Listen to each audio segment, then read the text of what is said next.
Bom dia, boa tarde, boa noite.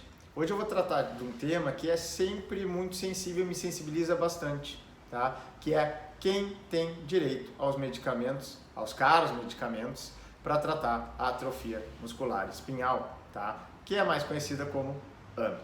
Se você chegou aqui, provavelmente você já conhece a doença e sabe que ela é uma doença genética rara e que exige tratamento imediato e urgente. A cada dia, o jovem, a criança ou o bebê, ela perde de forma progressiva neurônios motores e essa perda ela é irreparável, tá? Os neurônios que são perdidos, eles não voltam e a perda motora é definitiva. É por isso que toda a luta contra a AMI é uma luta urgente, tá? É muito importante a gente conhecer quais são os nossos direitos para que a gente possa tomar as decisões corretas, inteligentes, para ajudar aqueles que precisam dessa ajuda, tá bom? Então vamos direto ao conteúdo. Pedro, quais são os medicamentos que estão aprovados hoje aqui no Brasil para tratar a AMI? O primeiro medicamento que foi aprovado aqui no Brasil lá em 2017 foi o medicamento Spinraza, tá? É um medicamento que exige aplicações sequenciais, tá? Do medicamento de forma permanente durante toda a vida do paciente e cada dose pode chegar ao valor bastante alto de R$1 milhão. O segundo medicamento que foi aprovado aqui no Brasil é o Zolgensma. Esse medicamento foi aprovado em 2020 pela Anvisa e ficou conhecido como o medicamento mais caro do mundo, tá? Por mais que ele exija uma única dose, diferentemente do tratamento com base no medicamento Spinraza, que exige diversas aplicações de forma sequenciais e permanente ao longo de toda a vida, o Zolgensma tem uma solução um pouco diferente. Ela estimula o próprio corpo do paciente a produzir a proteína que ele precisa, para impedir a perda dos neurônios motores. Então ele exige uma única dose, tá? Que custa R$2 milhões. Tá? Então hoje, no câmbio de hoje, chegaria a quase 11 milhões de reais. E aí a grande problemática do uso deste medicamento em particular é que ele precisa ser administrado, no paciente antes que ele complete 2 anos ou atinja um peso aí superior a 13 quilos, tá?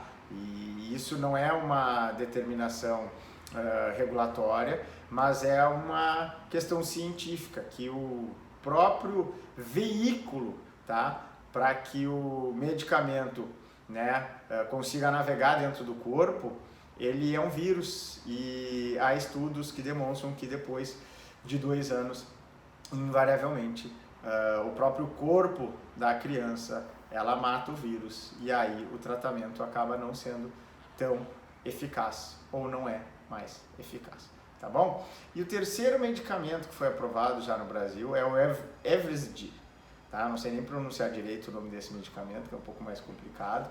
Ele tem uma solução parecida, do lado médico ou científico que o Spinraza, tá? E a grande vantagem é que, diferente dos outros 2 medicamentos que dependem de uma punção lombar, tá? Esse medicamento pode ser feito ou pode ser tomado de forma oral e aí não exigiria internação hospitalar, tá bom? Então essas são as 3 alternativas, sendo que este último medicamento é bastante mais barato, tá? Do que os outros 2, do que o Zolgensma e do que o Spinraza. E Pedro, quais são os motivos, tá, dados pelas administradoras de plano de saúde que normalmente se recusam a cobrir ou a fornecer esses medicamentos? Infelizmente, realmente essa é uma prática bastante comum das administradoras de planos de saúde, tá? E ainda que cada contrato ou cada apólice tenha suas próprias regras e merece uma análise individualizada, então é impossível dar uma resposta genérica para tudo, mas invariavelmente o motivo para a negativa é a inexistência de referência expressa a esses medicamentos no que se chama o rol de procedimentos da ANS, tá? E Pedro, o que é o rol de procedimentos da ANS? A cada 2 anos, tá, a um debate, tá, técnico, científico, que deveria, talvez, embarque toda a sociedade, tá, onde se pleiteia a inclusão de novos medicamentos, tá, neste rol, com base em estudos científicos. Tá?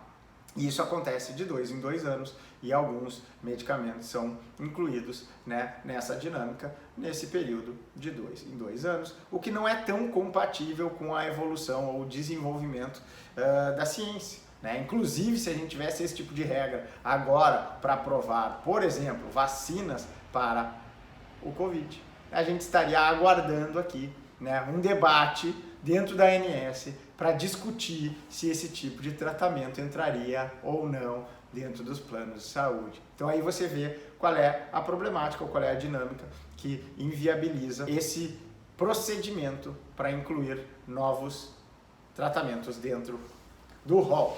Então esse normalmente é realmente o motivo ou o principal motivo utilizado pelas administradoras de planos de saúde para negar o fornecimento deste medicamento. Curiosamente, como eu mencionei antes, a ANS já se posicionou, tá, no sentido de que este medicamento específico do Spinraza, ele deve sim ser fornecido por meio dos planos de saúde. É uma cobertura obrigatória, ainda que o medicamento não conste expressamente, né, do rol de procedimentos da própria ANS. Curiosamente, tá, na justiça, esse também é o posicionamento mais frequente, tá? Invariavelmente, a justiça, de forma bastante contundente, vem refutando essa tese de defesa das administradoras de plano de saúde. E aí o que o pessoal normalmente pergunta é, pô Pedro, e as administradoras dos planos de saúde, eles são punidos por não cumprirem o contrato que eles têm? E a minha resposta, infelizmente, é não, tá? Para a administradora do plano de saúde cumprir voluntariamente uma obrigação que está prevista no contrato ou aguardar, tá, o beneficiário entrar na justiça para conseguir uma decisão, para exigir que essa cobertura seja dada, o custo para a administradora do plano é o mesmo.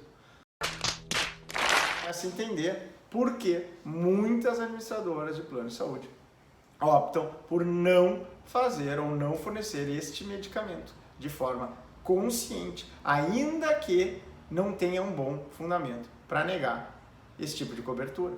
É porque é conveniente do lado econômico que eles façam isso. Até porque muitos dos beneficiários não brigam, acabam não entrando na justiça e não tomam medidas mais drásticas, tá? Então, infelizmente, realmente não há nenhum tipo de punição para essas empresas, né, que se recusam a cumprir aquilo que está no contrato, tá bom? Então, por último, chegamos ao ponto que talvez seja o ponto mais importante. Como você descobre se você ou seu filho ou seu familiar teria direito ao fornecimento destes medicamentos, tá? E aí eu sempre sugiro 3 passos.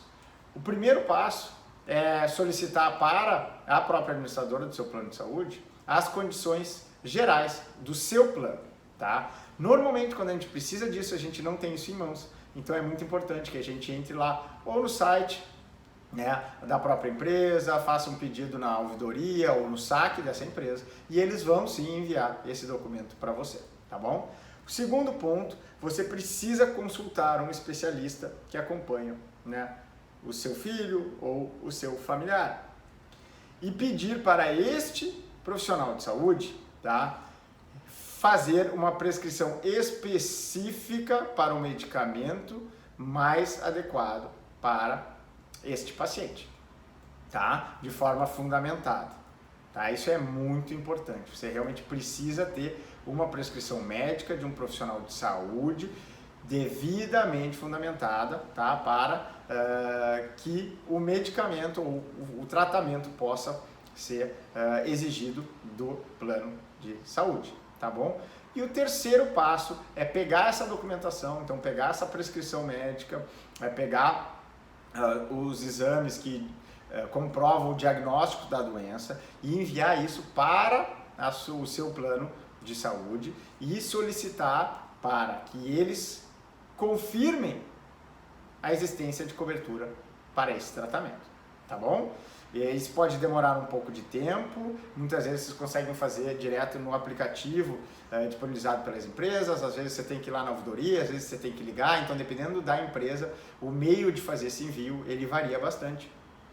Mas você provavelmente vai conseguir fazer isso sem muita dificuldade. E aí você pode ter dois cenários ao final desse esforço, né? Ou você vai receber uma resposta afirmativa, né, por parte do plano de saúde, confirmando que há de fato cobertura para aquele tratamento específico, e aí você, né, teve sorte e provavelmente vai estar muito feliz para conseguir iniciar o quanto antes esse tratamento. Na maioria dos casos, infelizmente, você vai receber uma negativa de cobertura, tá? Provavelmente com base naquele fundamento que eu acabei de explicar para vocês, que é a inexistência de menção expressa no rol de procedimentos da ANS, tá?